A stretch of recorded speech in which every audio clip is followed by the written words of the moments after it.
Welcome to a video explaining how to build a practical priority queue from the binary heap type in the standard collections module. Some people really hate long videos, and so here is the super quick version.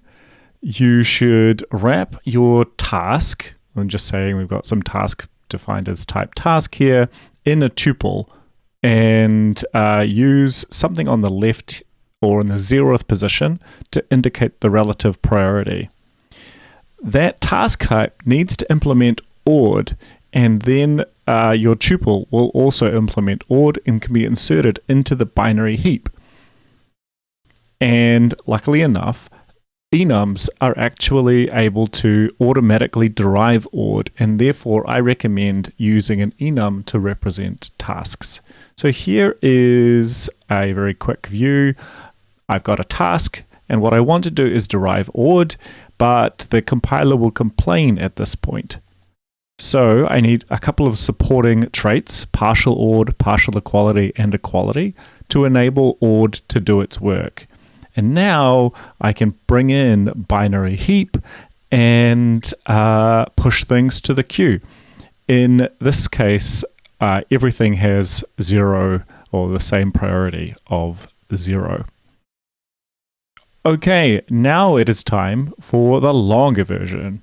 So this video covers a reasonable amount of ground, and so I first want to talk about some conventions that I'll be using in a few of my diagrams, and then explaining both what a queue is and how it is different from a priority queue, and then how to implement the thing. The conventions that I'll use are hopefully relatively straightforward. To represent a task, I have a blue box, and inside the box really is a type A, B, and C, as we've seen before. Tasks live inside queues. Even though I'm using a teal rectangle here, you don't necessarily need to have a fixed size for your queue. Stars indicate relative priority. Where there are multiple stars, that indicates higher priority. Let's add a few items and talk about some of the operations on queues. And to do so, I need to talk about what I mean by front and back. So the front is always going to be the left side, and the rear is always going to, or the back is always going to be on the right side of the queue. Those are the conventions that I'll be following. So now let's talk about what a queue actually is. It's similar to some other list, or say a vector, except that it applies a last in, first out, or LIFO policy. That is, items are added to the back. We often, in computer science, use the term push or enqueue. And to remove an item means to pop it or dequeue the item from the queue. One of the issues that you'll face is that a flat vector isn't a very efficient container for a queue, because although you can append things to the back here, we're actually popping things off on the front and there is empty space. So let's look at the operations. I have got my pop, here's an item disappearing, and then everything needs to kind of shuffle across to fill up the space. And I can push an item to the back. A priority queue is interesting because it allows some new item being pushed to sort of skip the queue. Instead of landing at the back, the high priority item gets to jump immediately to the front. But as you can sort of tell, having something in a flat list is inefficient, and therefore some other types, including trees and heaps, are often used to implement priority queues. They minimize the amount of sort of data shuffling that's required, and that's what we're going to make use of here with the binary heap type from the standard collections module. Here's my task with its A, B, and C. For the interest of brevity and space, I'll throw them up on one line and create a little program. It's almost time to introduce our main character, the binary heap. To create one, I have the static method new, and I'll use the mut keyword or mute keyword to say that it is mutable. Again, as I sort of mentioned in the short version, I want to implement ORD here. This should be sufficient for the binary heap to work, except that Rust will complain at this point. I need a couple of extra traits. PartialOrd is the trait that actually manages the comparison operator, so that's less than and greater than, and partial equality relates to the double equals operator. ORD and EQ, or equality, are marker traits, which mean that the types have what we call total ordering or total equality. Okay, just for convenience, I'm also going to include the debug trait, and just that way I can print things out to the screen. So now I'm in a position where I can actually push to the queue. I've got a task here, and this will rely on the automatic implementation of ORD.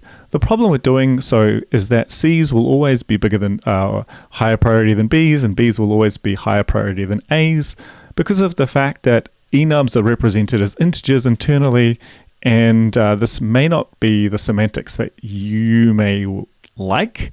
And so I recommend creating a tuple and using an integer here to denote priority. So we've got 3 tasks, and they all have equivalent priority. And if we look in pictorial form, you can see that C, then B, then A will be ranked because of the fact that all of the items here on the left have equal priority, and then it kind of moves back and tries to break ties with the variance. We can fix this right at the end, so hold on to that, or to that thought. But let's go ahead with what we've got so far. I now want to start manipulating the queue, and so we talked about this pop operation. I'll have to throw it over here on the side so that I've got space for while let. This will allow me to go and match on an operation the while let syntax will allow me to repeatedly call an expression or evaluate an expression, in our case queue pop, until a pattern is no longer matched. So I've got sum here, here's my tuple, priority is on the left, and task is on the right. And all I'm doing at the moment is printing things out. And so because I've implemented debug, I also need to add the question mark here. This looks pretty easy. 0C, 0B, 0A. Just to confirm that everything's working though, I can add a higher priority task, and even though A's were lower priority than C's, if I do run this again, you can see that as in pictorial form, A actually comes out first in the new, with this new definition. But again, I know that some people are going to be unsatisfied for the fact that I relied on the automatic ORD implementation. So let's show you how to do it manually. To do that, I need to implement PartialOrd myself. So I'll just pull that out, and PartialOrd takes has one required method, partialCompare or partial_CMP. And here is some space for its arguments. I take a read-only reference or a borrow of self and a borrow of some instance of the same type, in this case itself.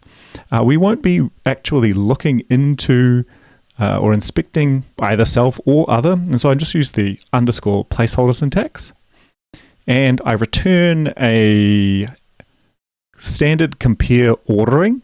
It's an enum, and it's wrapped in an option. So in this case, I'm going to say that every time this is called, the method always returns equal, And because I need to wrap it in an option, I'll also say that there's some there as well. And so I now have code that will enable me to work with a tuple and only rely on that priority side instead of also using the variants to break ties. Okay, I hope that you have really enjoyed this video. I want to have a very small plug for my own services. If you've enjoyed this video and you think you might benefit both for yourself or for your team, you're welcome to contact me for coaching, mentoring, or training. Otherwise, you're very welcome to just continue to check out my videos, and the website where I'm putting them all up is timclicks.dev. Okay, have a great day. I'll see you online. Bye-bye.